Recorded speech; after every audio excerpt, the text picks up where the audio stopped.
Ընկերներ բարև ձեզ, խաղաղություն ձեզ, հենուրը ճիշտ ասած քննում էի, գիտեք հետաքրքիրը որն է, որ նոր կտականում շատ ավելի շատ է խոսվում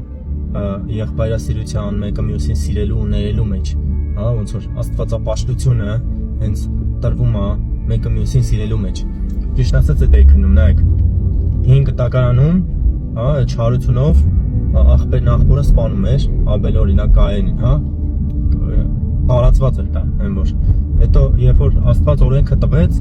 օրենքով վերականգնվում է որպես այդպիսին արդարություն, բայց օրենքով փրկություն չկա, նայեք, օրենքն ասում էր բանը, կյանքի տեղ կյանք, ատամի տեղ ատամ, աշկի տեղ աշկ, ուզում եմ ասեմ հավասարություն բերեց, նայեք Քրիստոսը որ եկավ, ասեց ներեք, ու բացի ներելը, գիտեք խնդիրը այն է, որ ասում է նոր պատվիրանք եմ տալիս ձեզ, իրար սիրեք, ինչպես ես ձեզ սիրեցի։ Այն որ էդ էի քննում, Հովհաննեսի Ավետարանի 17-րդ գլխում էլ, երբ որ աղոթք անում, բացի ոնց որ աղոթքը այդ կողմերը գրած է նաև, ասում է, որ իրար սիրեք, ասում է, աշխարհը կիմանա, որ իմ աշակերտներն եք։ Գիտեք, մեկը մյուսի սիրելու մեջ հենց թաքնված աստվածապաշտությունը։ Մի քիչ դժվար է դա հասկանալ, գիտակցելը։ Գիտես, Աստված հենց դրանն է նայում,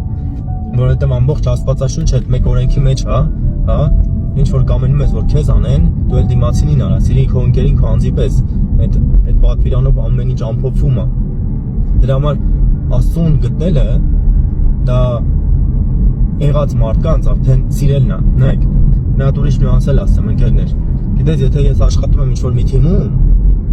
ու Աստված ինձ դրել է այնտեղ որպես թիմ, որպես, չգիտեմ, ընտանիք, որպես ընկերակցություն, ու եթե ես իրանց չսիրեմ, բայց ես ասեմ սրտացավություն ունեմ, որ այդքան ինչ որ մեծ գործեր անեմ, դա ստություն է, որովհետև այնտեղ որ դու որ դրված ես, դու դրված ես այդ մարդկանց կարիքի, նեղության, այդ ամեն ինչը ոնց որ հասնելու համար։ Դրանով էլ հենց աստվածապաշտություն ներևում անկերներ, մեկը մյուսին կարեկցելու հասնելու մեջ։ Ում է պետք հավատքը, եթե իրականում քո եղբայրը հացի ու կամ շորի կարոտ ունենա, ու դու ունենաս, ասես դե գնա այսօր կաղոթեմ քո համար, բայց ասում է չտաս, ինչ որ կարիքն ունի։ Իսկ Հովհաննեսն էլ ասում է, այնտեղ ասում է ինչ անեն, որ փրկությունը ժառանգին, Հովհաննես Մկրտիչին են հարցնում, ասում է որ երկու կերակուր ունի, ասում է թող կիսի մյուսի հետ, ասում է որ երկու վերարկու ունի, թող մյուսը դա ասում է մյուսին։ Հենց դրա մեջ դրեց աստվածապաշտությունը ընկերներ, դա շատ կարևոր հիմունք է։ Մեքենա քշելիս, գիտես, որ բարկանում ես, մեկը մարգաչի միացնում, դեմը կտրում է, գծի մեջ այտենց խցկվում է,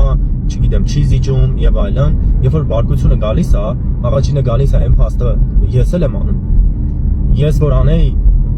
կուզեի որ ինչ-որ մեկը բարկանար, կամ դաժե մտքում, կամ սրտում, կամ թեկուզ շուրթերով հայեր, իհարկե չի ուզի։ Դրա համար էլ հենց այդ նույնն է, ինչը որ կամենում ես, որ քեզ անեն, դու էլ դիմացինի տար, ու աշխարհը իրականում ակնթարթորեն փոխվում է քո համար, ոչ թե դիմացինների կամ ուրիշների։ Խնդիրը այն է, որ կարամ ասեմ, հենց սա դառնան արդար, ես էլ կդառնամ արդար։ Եթե եմ փաստեմ ասում, որ ես չեմ ցանկանում լինեմ արդար, բայց արդարությունը սկսում է մեզանից, ընկերներ, ընկերակցությունը ու ընկերասիրությունը սկսում է մեզանից, որովհետև Աստված չի գալու ասի, դե Սիմոնը չփոխվավ, դու էլ չփոխվեցիր, Աստված գալու ասի, ինչի չփոխվեցիր, որովհետև խոսքը քեզ տրված էր, խոսքը քեզանից հեղուկ չէր, դու գիտեիր դա։ Դրա համար ընկերներ, եղբայրասիրության մեջ իրար անցիկ, հյուրասիրության մեջ, չգիտեմ, պատվելու, որ հասնելու, կարեկցելու, եթե ունեք տվեք, ընկերներ, մի ասեք վաղը կգաս, տվեք, ընկերներ, դա հենց աստվածապաշտությունն է, ու տվեք ծածուկ, ոչ թե հետո նստեք, ասեք դե եկավ գումար ու ձեզ տվեցի կամ եւ այլն, այլ արեք ու գնացեք Աստծուն ասեք քո համար տվեցի, ոչ թե իր համար, այլ քո համար տվեցի։ Ու ընկերներ, կորտնեք, Աստված պարտք չի մնում, երբեք չի կարա պարտք մնա Աստված։ Այդպես էդի բանաձև այս աշխարհում դրված, դրա համար եմ ասում։ Եղբայրասիրության մեջ առաջնայինության էտիկետն է, թե դուք ընտանիքում եք, թե դաժե ընտանիքում եք դրված, մեկը մյուսին հասեք, որ մի սխալ բան ան, ոչինչ, մենք էլ ենք գործում, ընկերներ, զանազան սխալներ ու մեղքեր ունենք, բայց մեկս մյուսին օգնելու, կարեկցելու, հասնելու, բարձրացնելու, ոչ թե դատելու, դատապարտելու, գցելու, նեղացնելու, վիրավորելու համար ենք, այլ բարձրացնելու։ Սրանով է ուզում կիսվել ընկերներ, աստվածապաշտության խնդիրներից այդ հիմքերից մեկը, մեկը մյուսին սիրեք, ինչպես ես սիրեցի, ինչպես Քրիստոսը մեզ սիրեց, ոնց սիրեց։ Իր կյանքը դրեց մեր համար, այն ամենաթանկը, $100 չտվեց, ընկերներ, կյանքը, երիտասարդ տարիքում իր կյանքը դրեց մեր համար, ասում է, այ տենց իրար սիրեք։ Սրանով է ուզում կիսվել ընկերներ, օրհնում եմ ձեզ, թող որ օրհնված լինեք ու այդ գիտությունը բացվի ձեր համար, որ հասկանաք որն է Աստծո քաղցրությունը, սերը, կամքը, որ դրա մեջ լինեք ու հարատևեք։ Սրանով է ուզում կիսվել, օրհնում եմ ձեզ ընկերներ, հանուն Հոր, Որդու եւ Սուրբ Հոգու, ամեն։